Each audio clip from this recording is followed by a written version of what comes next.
мектебімізде тарих апталығының 10 күндігі басталғалы жатыр. Ошаның 93-ші сыныптасында бұның несі жақсы? Сол баяғы ашық сабақтар, қабырға газеттері басталады, тарих бізге не үшін қажет? Қателесесің, Сымбат. Тарих сабағы өзге сабақтардан қарағанда өте оңай. Тек оған жақсылап зейініңді бөлсең болғаны. Ал қуанған себебім, бұл 10 күндік барысында көптеген сабақтан тыс іс-шаралар, қызықты ашық сабақтар өтілетін болады. Бұл 10 күндіктің тақырыбы тарих ғасырлар куәсі деп аталады. Бұл тақырыптың өзінде де аса зор мән жатыр. Сонымен қоса Цицерода атап өтіп кеткендей, дәуірлердің куәгері, шындықтың шырайы, есте қалар өмір, өткен күннің іздері деген екен.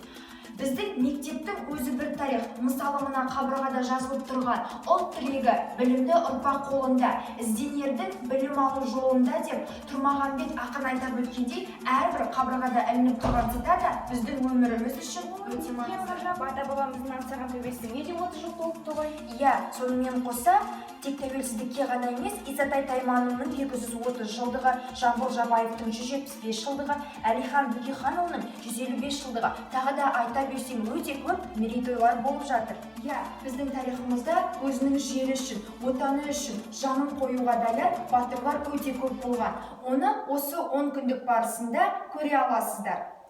Бірге қатысыңыздар.